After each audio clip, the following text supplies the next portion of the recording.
Welcome everyone to the Magic Sandwich Show, a very unusual Magic Sandwich Show, which, as I say, is held together with a dubious internet connection and duct tape. For those that are joining us on Blog TV, you should be able to see that we do actually have a substantial live audience, and thank you all very much for coming along, and I hope you will be entertained. As I say, you'll feel free to ask questions, just stick your hand up. If the microphone doesn't pick up the question, I'll just repeat it so people on Blog TV will be able to hear what's being said. As usual, we'll also be trying to take Skype calls. If you want to come on the show, please send a contact request. And in the contact request, will you please give an idea of the topic that you want to address or the question that you want to ask. If you don't do that, I will ignore the request. And I know some people have already sent requests in without putting the topic on, and I'm afraid I've already ignored them. So feel free to send another one, but include in it the topic or question that you want addressing. I'm very pleased to say that on tonight's show we're joined by PC Myers, who I'm sure you're...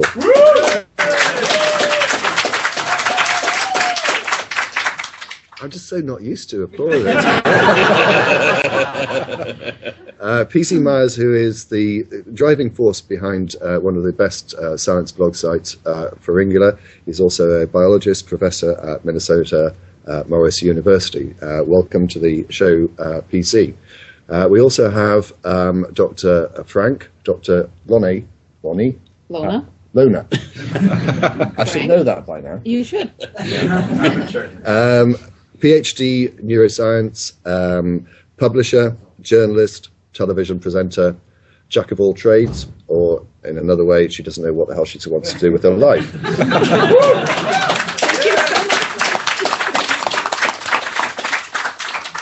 And Aronra, who requires no introduction, so we don't get one.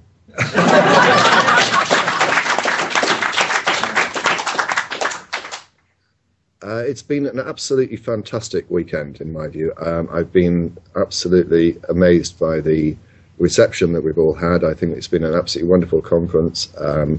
There have been a number of Muslims who have been present over the weekend, Islamists, or what I'm going to call them Muslims. But I think it's been an interesting experience because, on the whole, they have been treated with courtesy and respect, and many of us have had conversations with them. They have also been kind enough to provide a number of pieces of literature and DVDs for free, which is very kind of them. One of the books that they were dishing out, if I may for a moment, PC. I'm not sure you'll be able to see this on Blog TV. It is called The Man in the Red Underpants. It's not entirely clear who this is supposed to be, but I know that PZ has already posted on Pharyngula. I think you were under the impression that he was supposed to represent science. It's so badly written, it's hard to tell who he's supposed to represent. The first reference to the man in the red underpants that I found came on page 4 with the question, what would you do if a man in a pair of red underpants came knocking on your door saying he'd come to read the gas meter? But... And if that doesn't compel you to accept religion, what should?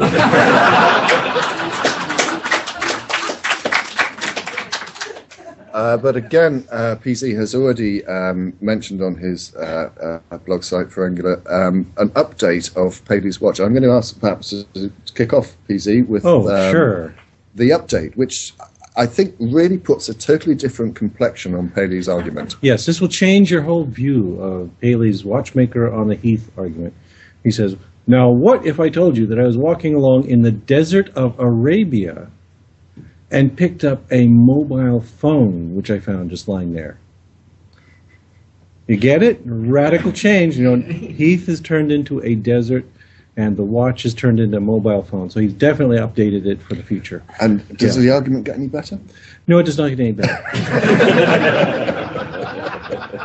when you read the rest, it is exactly the same as William Paley's argument that, oh man, this is really complicated. It must have been created by a designer. Therefore, when we find complicated things in the natural world, they must have also been created by a designer.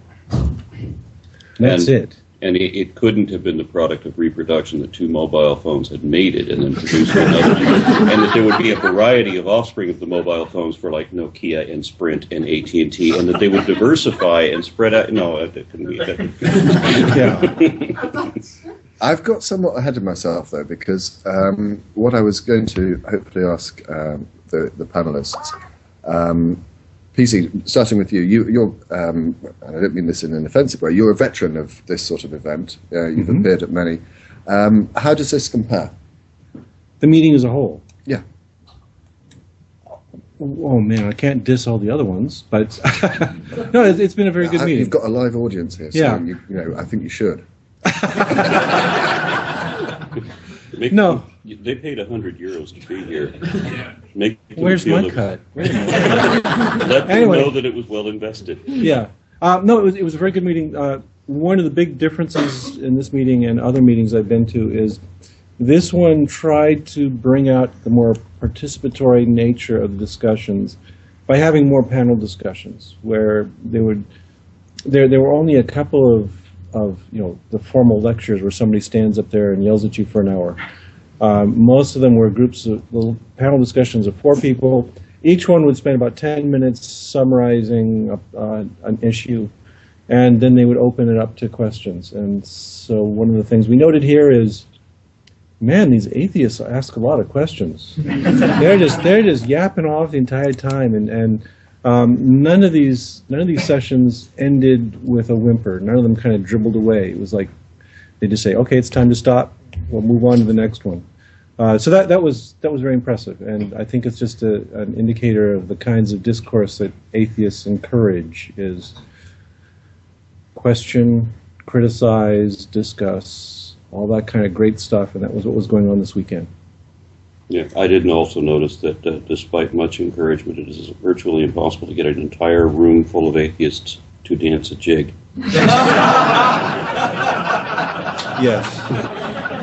Well, I was coming on to you, Aaron. What were your? You weren't supposed to tell them about that.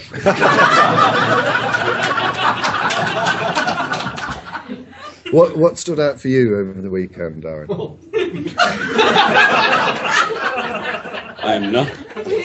I'm changing the subject. You're a really good straight man. Sorry. It comes effortlessly for me. All right, Dr. Frank, what was the highlight of your weekend? I'd say being surrounded by so many interesting people, having intimate conversations with some of them, staying up till 6 in the morning. It's been good. Yeah. So I'm trying to get some Skype calls coming in, and I'm not having the best of results with that. Is there anyone in the audience who wants to raise any issues, or should we carry on Muslim bashing? I'm sorry, that was the wrong way of putting it. I think you actually had a discourse with some of them, yourself and Aaron. Tell us about that as I desperately try and find... Well, the leader of this gang of Muslims that showed up here was his fellow Sortsis. Apparently, Hansa Sortsis or something, yeah. Anyway, he has a bit of a reputation around here. I will say that he was polite and well-mannered and also fairly glib. He was fairly intelligent in his conversations. I noticed, though, that as we were arguing, he got progressively more, I don't know how to describe this, you could just see him quivering as he continued the discussion, and I was kind of afraid he would explode at some point. But I had the same problem. Yes, but I had Aronra backing me up, so I was okay.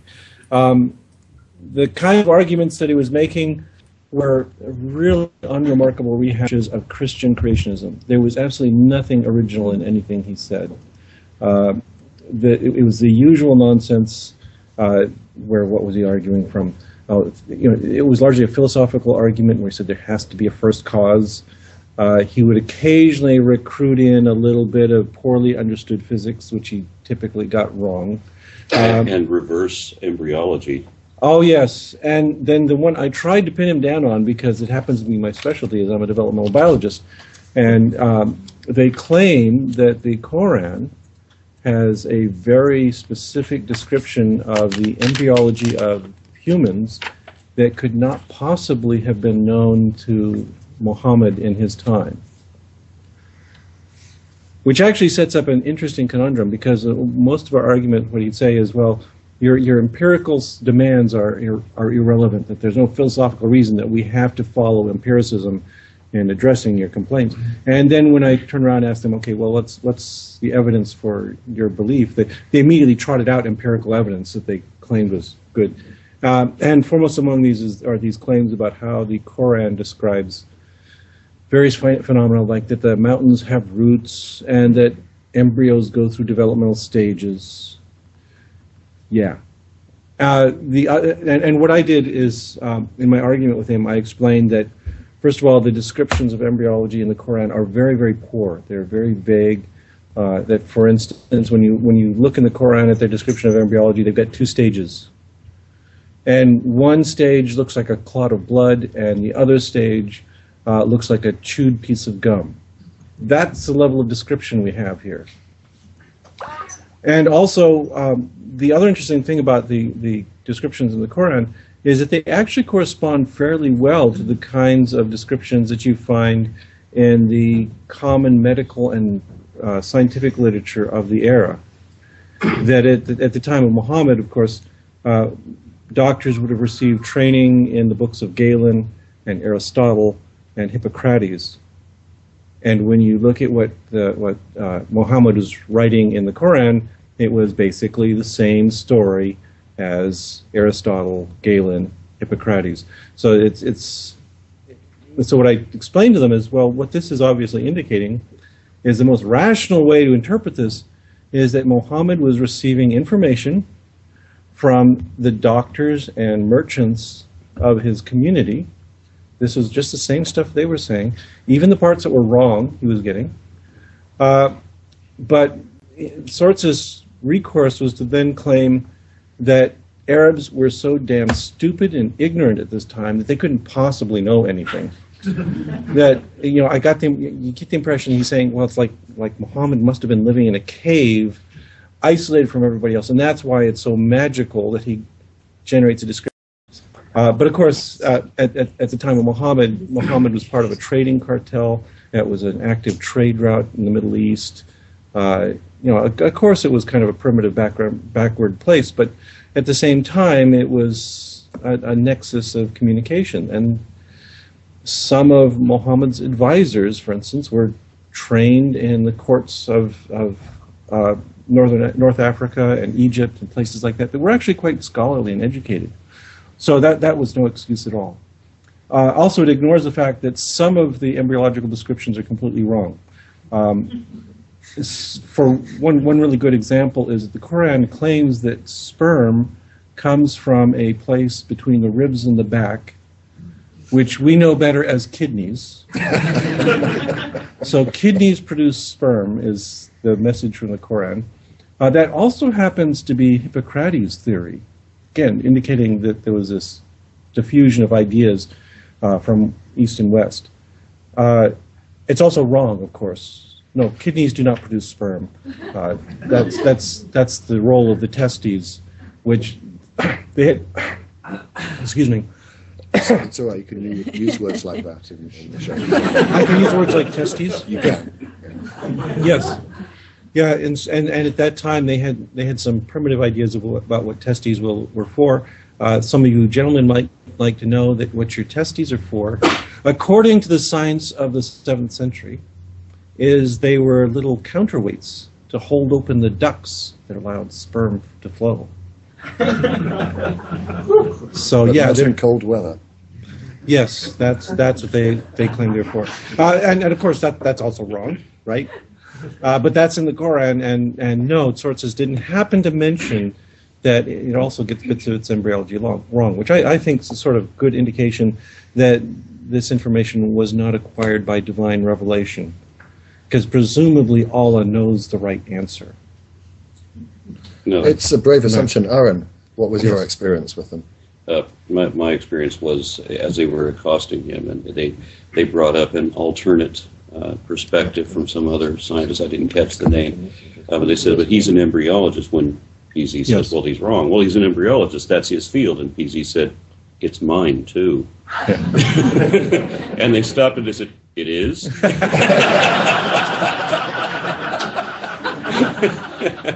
Probably should have read the program before he said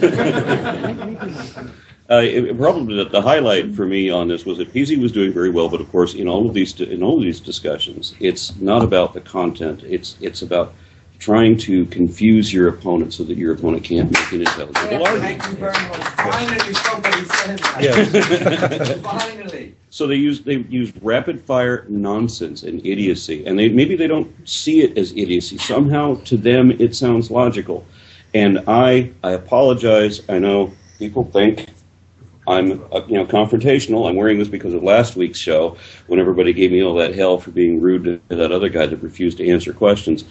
So I'm wearing it in honor of that. Yeah, I understand the criticism. I'm being, confrontational. I'm standing on the street, unable to stay out of this argument. I know that they are after him because he has a name and he has a presence. They have these gigantic movie cameras. I swear it was this big, and they had it in his face. And I'm steaming as I'm standing in the street. I want into this fight. Tag team. It was great. I had exactly the same conversation on the Friday. So I was the guy with the baggage that they were referring to. Can I just pause you there? I hope people on board, can you just check? Can people hear the comments from the audience? Can you hear the comments from the audience? If not, I'll just repeat them. Okay. No, they cannot. No. Okay. And your point was you had the similar conversation with them. Exactly the same conversation. Yeah. I mean, so far as I understand it, there doesn't seem to be a significant difference between what they're saying and what, for example, Ray Comfort is saying. Is that about the? I mean, they put a different spin on it. Sortis is a little more polished. Comfort is a clown. But what was interesting is that, as Aaron was saying, just 1 second. Owen, I think you've got your mic on now. Okay, I turned it on because I thought it would help. Yeah, I thought that'd help. Don't try and help, Aaron.